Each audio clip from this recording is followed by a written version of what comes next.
Hello friends. இந்த video வந்து service செக்டரில் இருக்கவங்களுக்கு பார்த்தா புரியும்.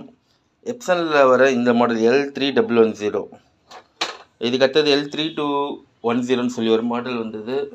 ஆக்சுவலாக அந்த மாடல் ஒன்று சர்வீஸ்க்கு இருக்குது, காட்டுறேன் பாருங்கள். ஸோ ரெண்டுமே சேம் தான். ஆனால் இதில் வந்து ஸ்பீடு கொஞ்சம் இன்க்ரீஸ் பண்ணியிருக்கேன்னு சொல்கிறாங்க எப்சன் தரப்புலேருந்து.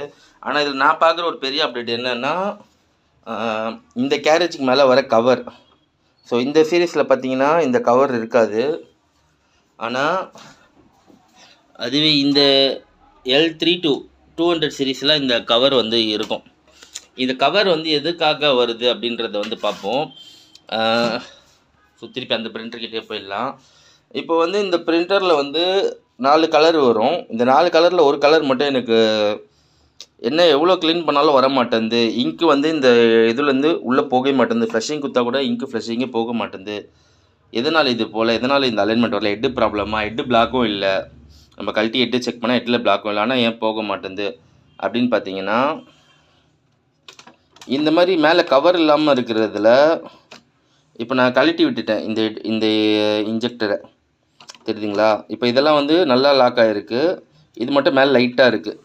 இது என்ன ஆகுது அப்படின்னா, பிரிண்டர் ஓட வைப்ரேஷனில் இது வந்து லாக் வந்து ஓப்பன் ஆக சான்சஸ் இருக்குது. அதாவது ஒரு 50% சான்சஸ் இருக்குதுன்னு வச்சுக்கோங்களேன். அந்த 50% சான்சஸில் ஏதாச்சும் ஒரு கலர் லைட்டாக இப்படி கலந்துச்சுன்னா நமக்கு வந்து பிரிண்டோட அவுட்புட் கரெக்டாக வராது. எத்தனை வாட்டி ஹெட் க்ளீன் பண்ணாலும், பவருக்கு இங்க் ஃபிஷ் பண்ணாலும் கரெக்டாக வராது. ஸோ அதுக்கு என்ன பண்ணலான்னா, இதை வந்து கழட்டி இதை ஜஸ்ட்டு ப்ரெஸ் பண்ணி விட்டு ஒரு வாட்டி இங்க் ஃப்ளஷ் பண்ணிங்கனாலே உங்களுக்கு உள்ளே இங்க் இறங்கிடும். இந்த ப்ராப்ளம் ரிப்பீட் ஆகக்கூடாதுன்னா, இப்போ நான் இந்த பிரிண்டருக்கு பண்ணியிருக்கேன் பாருங்கள். ஸோ சேம் L3010க்கு இந்த கவர் போட்டிருக்கேன். ஆக்சுவலாக இந்த கவர் வந்து தனியால் கிடைக்காது. ஆல்ரெடி ஒரு டேமேஜ் ஆன பிரிண்டர் இருக்குது. ஸோ இதுலேருந்து என்னென்னலாம் எடுத்து யூஸ் பண்ண முடியுமோ எடுத்து யூஸ் பண்ணிகிட்ருக்கோம். ஸோ இந்த பிரிண்டரோட கவரை தான் எடுத்து இப்போ நான் இதுக்கு போட்டிருக்கேன்.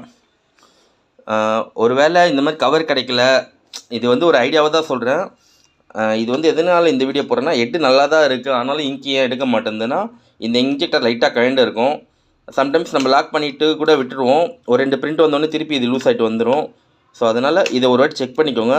இல்லையா இதுக்கு மேலே ஏதாச்சும் ஒரு செல்லோ டேப்போ இல்லை வேறு எதனா ஒரு க்ளூ கன்னோ வச்சு கூட நம்ம, அதாவது இந்த ரொட்டேஷனுக்கு வந்து இந்த மூமெண்ட்டுக்கு எந்த பாதிப்பும் இல்லாத மாதிரி பண்ணலாம். அப்படி பண்ணிங்கனாலும் வரும். இது ஒரு ஐடியா தான். ஸோ இந்த வீடியோ டெக்னீஷியன் யாருன்னா பார்த்தீங்கன்னா உங்களுக்கு ஹெல்ப்ஃபுல்லாக இருக்கும். தேங்க்ஸ் ஃபார் வாட்சிங்.